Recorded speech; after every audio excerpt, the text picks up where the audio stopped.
Yeah, it was just a perspective from Bielich, who's one of the authors of the latest IPCC report. He went to the COP27, and his experience there pretty much summed it with one word, and it said it's absolutely disgusting. The mining company representatives came.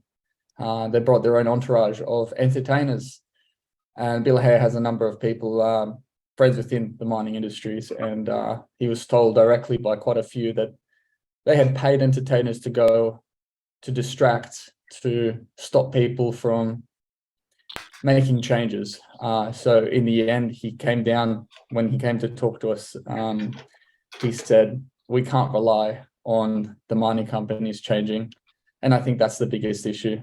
The fact, because those mining companies that line their pockets with millions know how ingrained this resource we rely on so much is in our society. The transport industry, the energy industry, without it, we'll be going back into the dark ages. So I think what we need to do is critically look at that infrastructure in particular, the energy and the transport. Those are the two biggest emitters of carbon dioxide. If we were able to sort those two out, just those two out today, that would take away mining and refinement for coal, fossil fuels, internal combustion engines in cars, Sure. and that would drastically reduce our CO2 output every year. And then we could look at carbon sequestration. I agree with you. So what are the things we can do to make that change?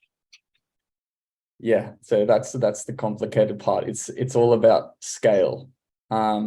As individuals, as a society, the things that we can do is what we have been doing in terms of changing the social paradigm, of going green, of making those individual choices that govern those industry decisions of, okay, the demand for certain kinds of services, such as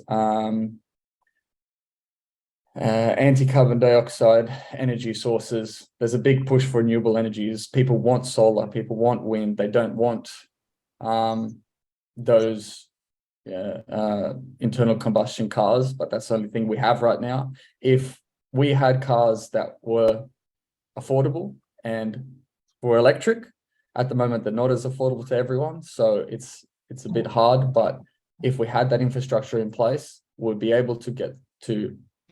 But I think the key thing is not the electric vehicles. It's, as you said, it's more the air, the transport, the mining, the whatever. Like I think what Horace was saying, one of the solutions could be nuclear. Is nuclear a solution? What do you reckon? Nuclear, by far, energy density wise, makes sense.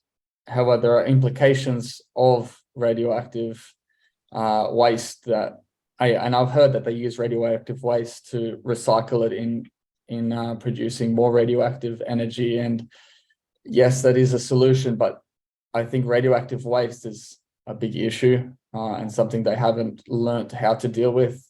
So it's going to be an alternative. Instead of carbon dioxide, we're going to have tons of